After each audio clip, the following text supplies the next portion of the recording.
नंदपुर नाम के गांव में दिव्या नाम की 30 साल की औरत रहा करती थी। वो खाना बनाने की बहुत शौकीन थी। घर में तरह तरह के पकवान बनाकर घर में सास और पति को परेशान करती थी। पति का नाम राघव था। रोज वो मार्केट से चिकन, मटन, फिश और तरह तरह की सब्जियां लाकर घर पर स्टोर रूम में रखती थी। पति उसके उस पागलपन से परेशान हो जाता था। रोज खाना बनाकर वो अड़ोस पड़ोस वालों को बांटती थी। उसके उस पागलपन के वजह से राघव कर्जे में डूब गया। एक दिन वो आकर दिव्या से, मैं तुम्हारी इस पागलपन से परेशान हो गया हूँ। मैं पूरी तरह से कर्जे में डूब गया हूँ। तुम चिकन शॉप में, मटन शॉप में, दुकान में, हर जगह पर मेरा नाम कहकर कर्जा उठा रही हो।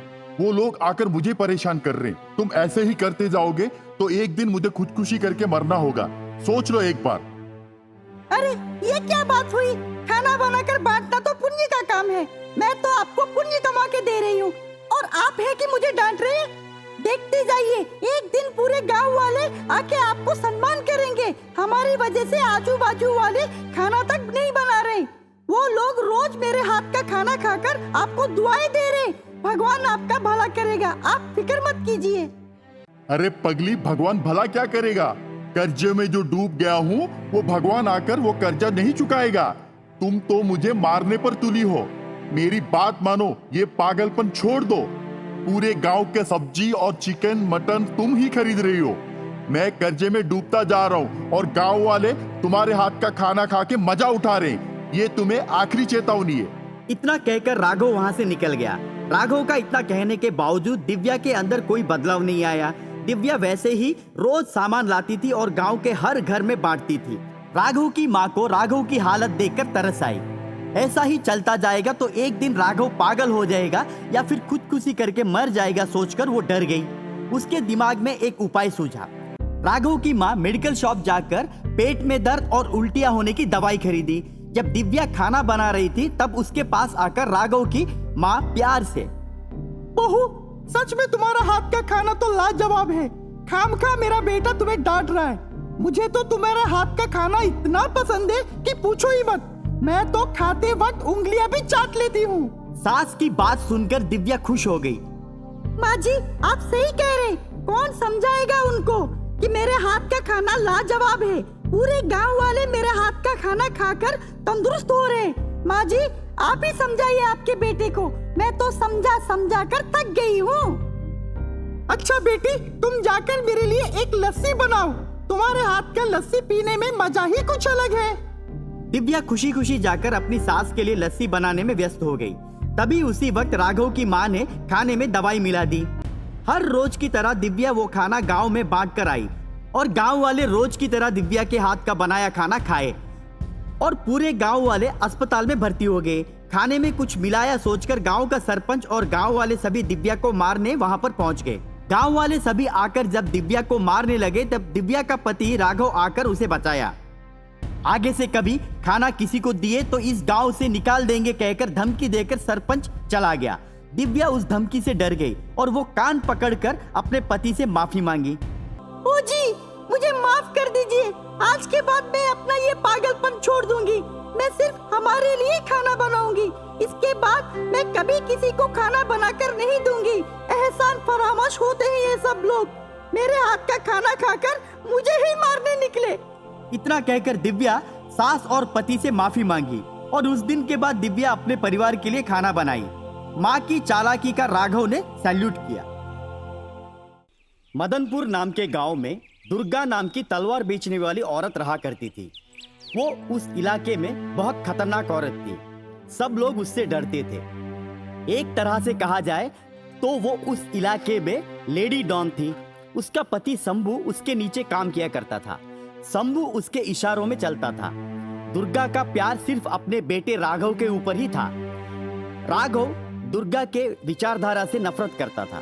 एक दिन राघव अपनी माँ से, जो तुम कर रही हो गलत कर रही हो माँ। तलवार बेचना गलत बात नहीं है, पर उस तलवार के आधार पर लोगों को डराना, धमकाना और उनसे हफ्ता वसूली करना गलत बात है। बड़े बड़े ही ऐसे कारनामों में मौत के मुंह में आ गए। मैं आपके इस विचारधारा से बिल्कुल सहमत नहीं हूँ। अभी भी वक्त है, आप सुधर जाइए माँ। तू अपनी माँ को ही समझा रहा है? देख बेटे, डर से ही दुनिया चलती है।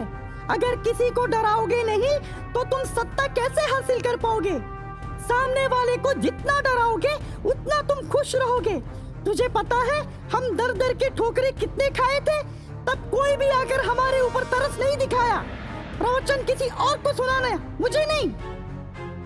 ऐसा ही चलता रहेगा तो ये घर छोड़कर एक दिन मैं चला जाऊंगा। मुझे आपके इस दलदल में नहीं फंसना है माँ। इतना कहकर राघव वहां से निकल गया। राघव को ज्योति नाम की लड़की से बहुत प्यार था। वो अपनी माँ को बिना बताए किसी मंदिर में शादी कर ली और घर लेकर आ गया। दुर्गा ज्योति को देखकर आग बबूला हो गई। ज्योति बेचारी गरीब घर की लड़की थी। दुर्गा ने राघव और ज्योति का जीना हराम कर दिया। घर का पूरा काम ज्योति से करवाती थी। माँ का दबंगपन राघव को मालूम था, इसलिए वो ज्योति को चुप रहने के लिए कहता था। एक दिन ज्योति राघव से, देखिए, भले ही मैं गरीब घर की लड़की हूँ, पर मैं ऐसी दबंगपन को कभी बर्दाश्त नहीं कर सकती। मैं खुद एक मार्शल आर्ट छात्री हूँ। मैं आपकी माँ और आपके माँ के चमचों को एक पल में धूल चटा सकती हूँ, पर आपके लिए मैं चुप हूँ। आप अगर इजाजत दे तो मैं आपकी माँ को सबक सिखा सकती हूँ। मेरी माँ को सबक सिखाना जरूरी है। उसका दबंगपन हमेशा के लिए खत्म हो जाना चाहिए।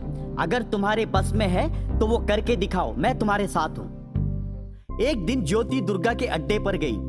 दुर्गा तलवार बेच रही थी और उसके साथ उसके चेले उसके दुकान के चारों ओर खड़े थे।